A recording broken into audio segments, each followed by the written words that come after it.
Imagine waking up one day and the colors of the world feel a little duller. Your favorite song doesn't hit the same. The games you used to lose yourself in feel mechanical. The laughter of your friends sounds distant, almost like a memory rather than a moment. You wonder to yourself, what changed? When did life start feeling so empty? Today we're going to dive into the deepest corners of that feeling, because trust me, you're not alone. And by the end of this journey, you might just see your life through a completely new lens. Click subscribe to this channel to get more profound insights. When we are kids, wonder is automatic. A cardboard box becomes a spaceship. A puddle becomes an ocean. But somewhere along the line, that lightness slips through our fingers. We start chasing bigger thrills to feel the same excitement we once got from a simple toy. We mistake stimulation for joy. But real joy, real fun, it's something quieter, something richer. When did we start believing that more stimulation equals more happiness? Think about that for a second. The truth is, our world is engineered for dopamine. But every swipe, every click, every notification is a tiny hit. Over time, our brains get flooded, and the baseline shifts. What used to feel exciting now feels boring. What used to feel engaging now feels dull. We are not broken, our systems are just overloaded. Fun stops feeling fun because the brain's reward system is exhausted, like a singer who has lost their voice from shouting too much. You might think, okay, so I just need something even bigger, even crazier to feel alive again. But that's the trap. That's like drinking salt water when you're thirsty. The more you consume, the thirstier you become. The real path back to joy is not through louder, faster, bigger experiences. It's through silence, stillness, and simplicity.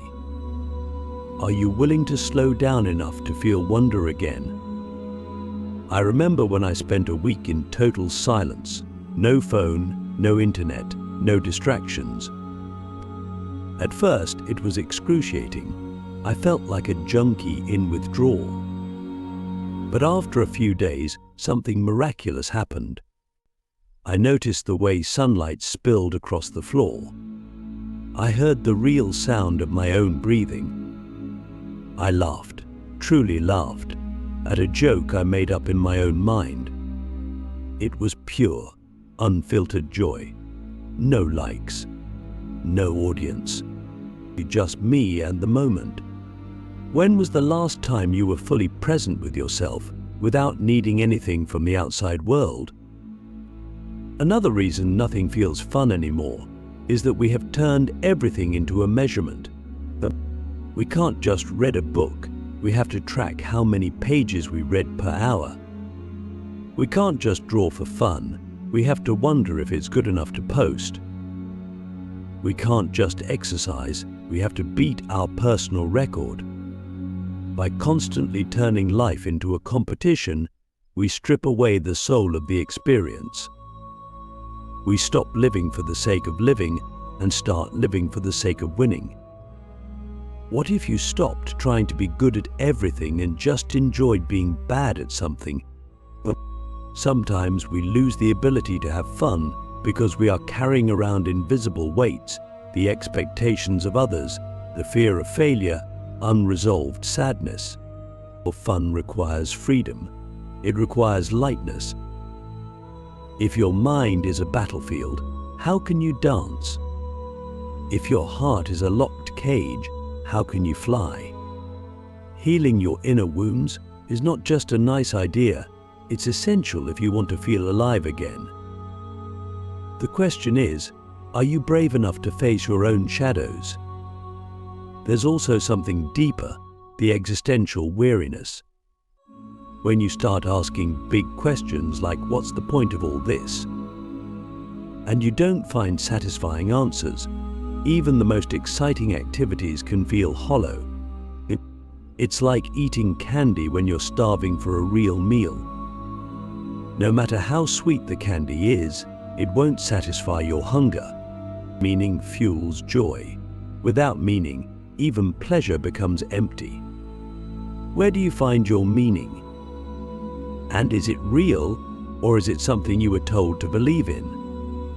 Another secret: novelty is overrated. Our culture worships the new, the latest trends, the next big thing. But real fun often comes from depth, not novelty. It's like tending a garden.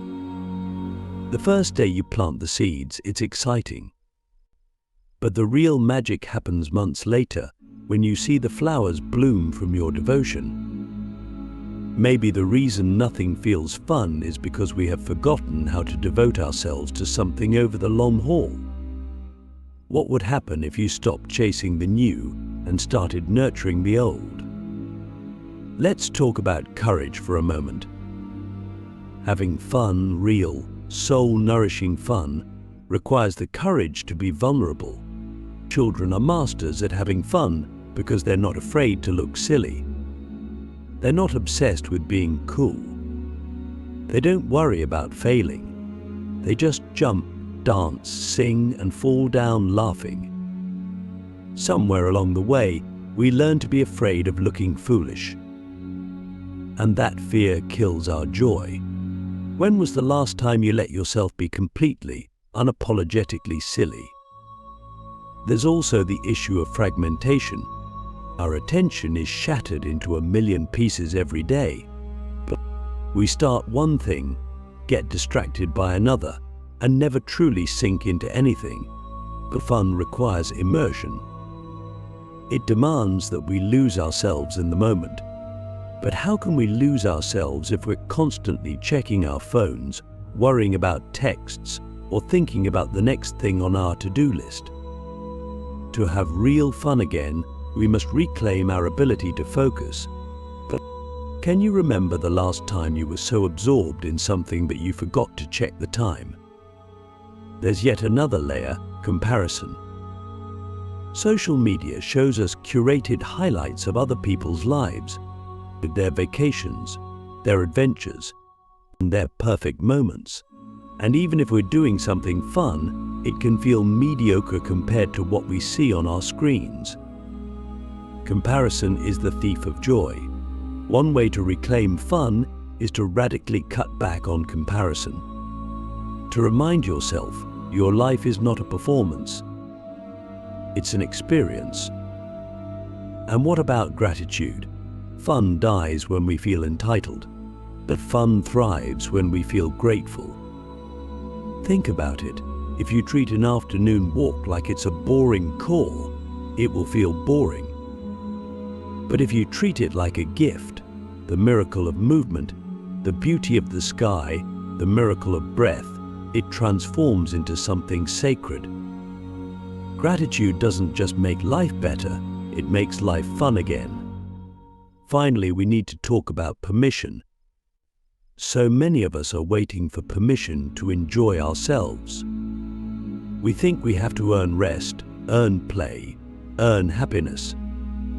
But you don't have to earn being alive. Your existence itself is permission. You are allowed to laugh without a reason. You are allowed to dance without a destination. You are allowed to find joy in the simplest things. Are you willing to give yourself permission to be happy, even if the world tells you to be serious, busy, and stressed? If you've made it this far, I want you to take a deep breath. Feel it. Inside that breath is the reminder that you are alive right now. Not yesterday, not tomorrow, now. And in this now, you have everything you need to rediscover fun, not in the next big thing, but in the deep, rich, infinite present. Now, let's go even deeper. Imagine standing at the edge of a vast, dark forest. You know that somewhere inside lies the treasure you seek, the return of wonder, the revival of joy. But you hesitate. The forest is unknown. It's easier to stay at the edge where it's safe, even if it's boring. This is exactly what happens in our minds.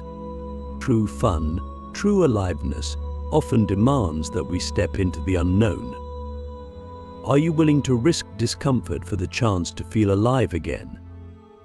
One reason nothing feels fun anymore is because we cling to control. We want to know how everything will turn out. We want guarantees of success, of pleasure, of safety. But control is the enemy of magic. Think about the best moments of your life. Were they perfectly planned? Or did they happen when you let go, when you surrendered to the flow of life? Fun is a form of surrender. It's trusting that the unknown might hold something better than anything you could have scripted. Can you loosen your grip and trust life a little more? We also need to talk about boredom. In modern life, we treat boredom like a disease to be cured instantly. The second we feel even a flicker of boredom, we reach for our phones, our TVs, our endless feeds. But what if boredom isn't the enemy? What if boredom is the doorway to creativity, to wonder, to real fun? When you sit with boredom instead of running from it, your mind starts to create. You start to notice. You start to imagine. Maybe the reason nothing feels fun anymore is because we never sit still long enough to let real fun emerge from the quiet. There's a paradox here. The more you chase fun, the more it runs away from you. Fun is not a goal you can force. It's a byproduct of being deeply engaged in something you love, something you care about, something that makes you lose track of yourself. When you stop trying to have fun and start trying to live fully, fun sneaks up on you like a cat in the night. It curls up in your lap when you least expect it. What would happen if you stopped chasing fun and started chasing presence instead? Another layer, emotional numbness. When we numb ourselves to avoid pain, we also numb ourselves to joy. You can't selectively numb emotions. If you shut out sadness, you also shut out happiness. If you avoid fear, you also avoid excitement. Healing isn't just about removing pain, it's about reopening the full spectrum of feeling. Fun is vibrant. It's alive. It requires a heart that's willing to feel everything, not just the pleasant parts. Are you willing to feel more, even if it sometimes hurts, in order to live more? Let's explore another truth. Obligation kills joy. When something becomes an obligation, it loses its magic. Think about how many hobbies you once loved but now feel like chores. Maybe you loved painting, but now you feel pressure to sell your art.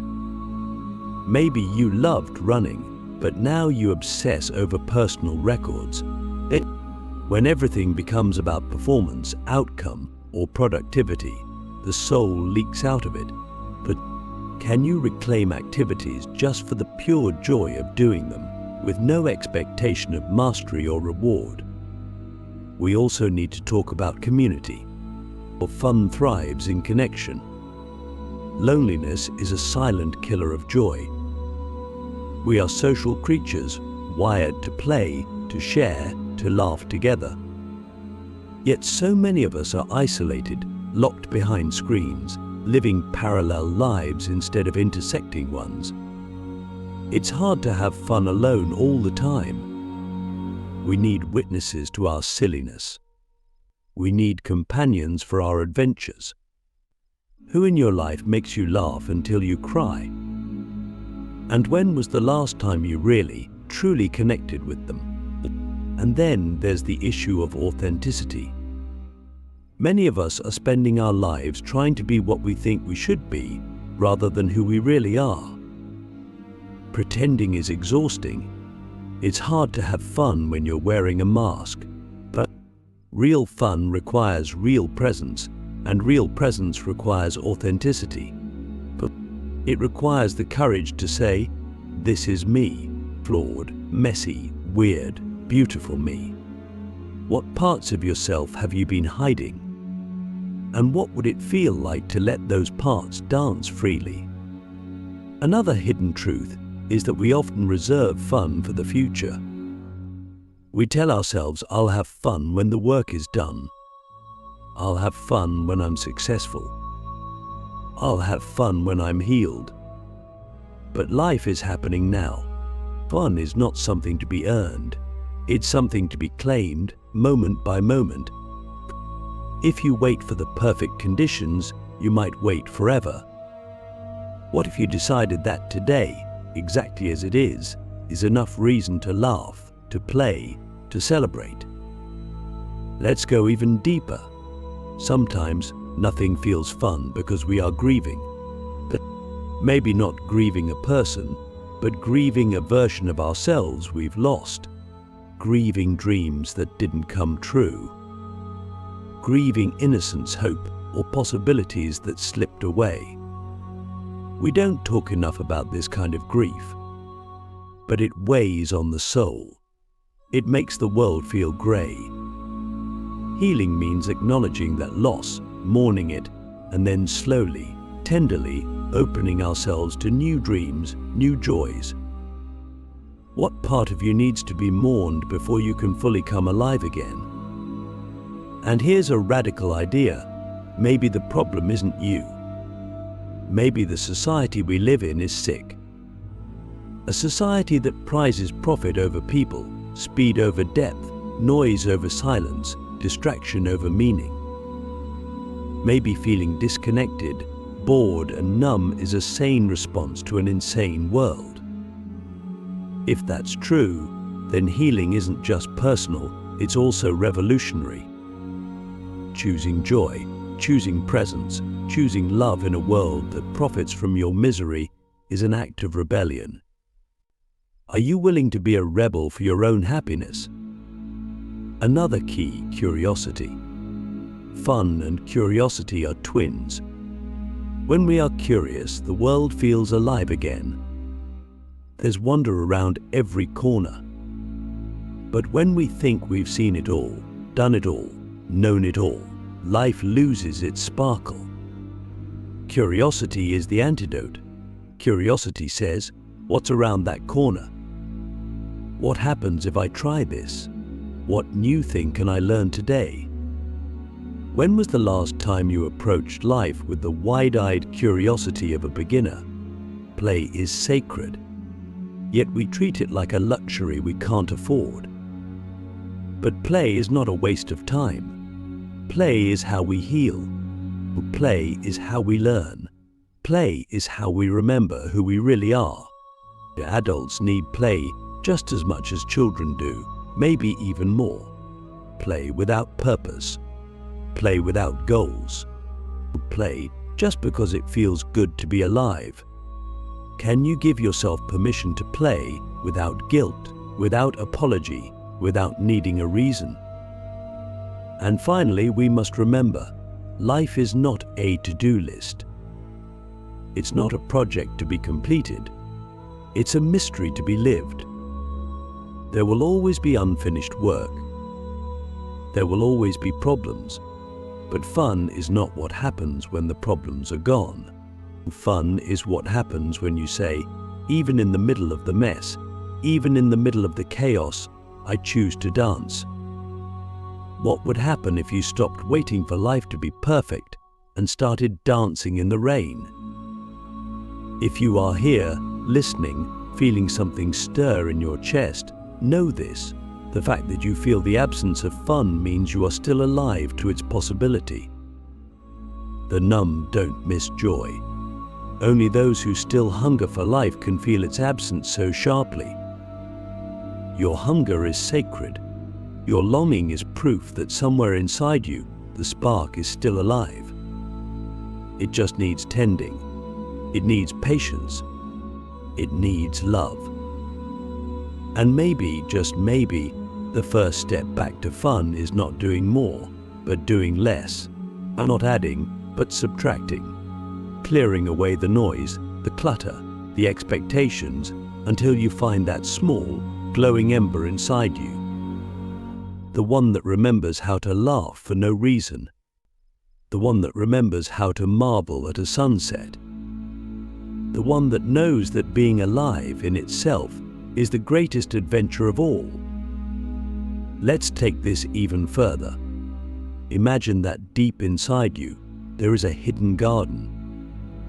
Over the years, weeds have grown thick over it, distractions, fears, disappointments, pressures. You can barely see the flowers anymore. But they are still there, waiting. Fun, joy, wonder, they are not gone. They are simply hidden under the debris of modern life. Are you willing to do the work of clearing away the weeds to find yourself again? One of the most profound reasons nothing feels fun anymore is that we live too much in our heads. We analyze, we overthink, we plan, we predict. But fun is not a thought. Fun is a feeling. It's rooted in the body, in sensation, in experience. When you were a child, you didn't think, "Is this fun?" You just ran, jumped, laughed. You were in your body, not trapped inside your mind. How much of your life do you spend thinking about living instead of actually living? To reclaim fun, we must return to the body. Feel the ground under your feet. Feel the wind on your face. Taste your food slowly. Dance wildly, even if it looks ridiculous. Move, breathe, touch, sense. Life is happening in your body, not just in your mind. The more you reconnect with your physical self, the more vivid and joyful the world becomes. When was the last time you let your body lead without your mind judging? Another layer, the fear of wasting time. But we are so obsessed with being productive that even our leisure must be justified. Is this helping my career? Is this improving my skills? Is this making me better? But fun doesn't need to justify itself. All fun is valuable because it reminds us that life is not only about outcomes. It's about being. It's about savoring. It's about moments that have no purpose other than to be lived. Can you allow yourself to do something simply because it delights you, even if it leads nowhere? Let's also talk about the culture of cynicism. Somewhere along the way, being enthusiastic started to seem uncool. Being excited became naive. We learned to roll our eyes, to act unimpressed, to armor ourselves with irony. But cynicism is a shield that blocks joy. It protects us from disappointment, but it also protects us from wonder. Enthusiasm is risky, it's vulnerable, but it's also contagious, electric, alive. What would happen if you let yourself be genuinely excited about small things again? There's another hidden trap, the belief that we have to earn joy by suffering first. That we must grind ourselves into exhaustion before we are allowed to rest, to laugh, to play. But this is a lie. You do not need to suffer to deserve happiness. You do not need to be perfect to deserve fun. You are worthy of joy simply because you exist. Your birthright is wonder, not exhaustion. Can you believe that you are enough, right now, to deserve happiness? We also need to talk about imagination. As children, our imaginations were limitless. A stick could be a sword, a wand, a microphone. But as adults, we abandon imagination for realism. We call it being practical. But in losing imagination, we lose a powerful source of fun. Imagination allows us to see the magic in the mundane, to invent games, to create meaning where there was none. When was the last time you used your imagination not to solve a problem, but just to dream? There's a beautiful paradox here. The more seriously you chase fun, the less fun you have. Fun flourishes in lightness, in playfulness, in letting go. It's like trying to catch a butterfly with your bare hands. The tighter you grasp, the more it slips away. But if you sit still enough, it might just land on your shoulder. Fun is a byproduct of openness, of receptivity, of ease. Can you loosen your grip on life enough to let fun find you naturally? Another important truth: resilience creates room for fun. Life will always have its share of pain, loss, and struggle. While fun does not erase suffering, it coexists with it. In fact, the people who have the most fun are often those who have learned how to move through pain without letting it define them. They know that sorrow and joy are not opposites, they are dance partners. Resilience is not about being unbreakable, it's about being able to laugh even after you've cried. How resilient is your spirit?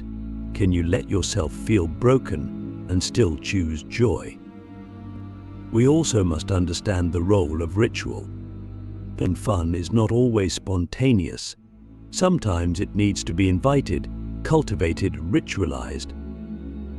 A weekly game night, a daily walk at sunset, a monthly dance party in your living room. Rituals create containers for joy. They tell your brain, this is sacred time for play, for connection, for wonder. Without rituals, life becomes an endless blur of tasks and obligations. What joyful rituals could you create in your life? Let's not forget the importance of awe. Awe is the feeling of being small in the presence of something vast and mysterious. It's standing under a sky full of stars. It's hearing a song that moves you to tears.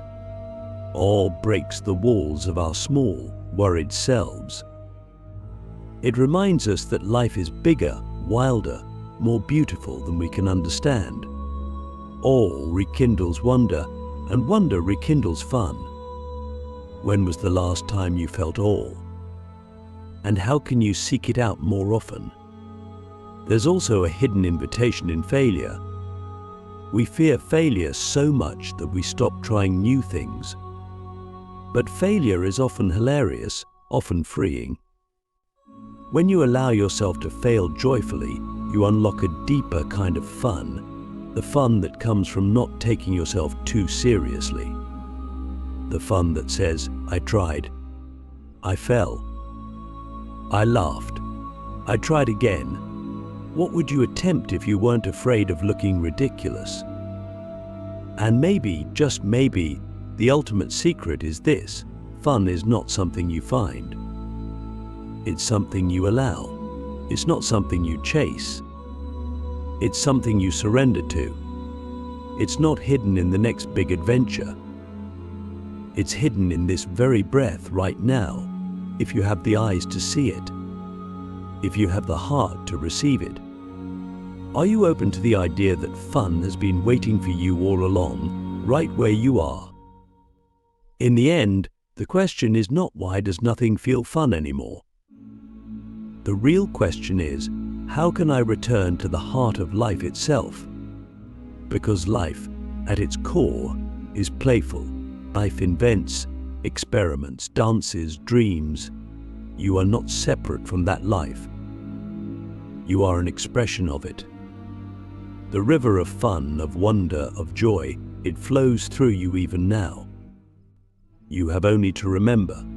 Remember the child who built castles out of sand.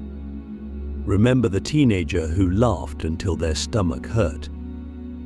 Remember the person you were before the world told you to be serious, to be productive, to be perfect. That person is still here. They are waiting patiently for you to come home. So take a breath. Smile, even if it feels a little forced at first. Look around with fresh eyes. Touch the world with gentle curiosity. Play badly, dance awkwardly. laugh loudly, love recklessly, and live, not someday, not when you're ready, but now. Because life is too short and too miraculous to spend it waiting for fun to find you.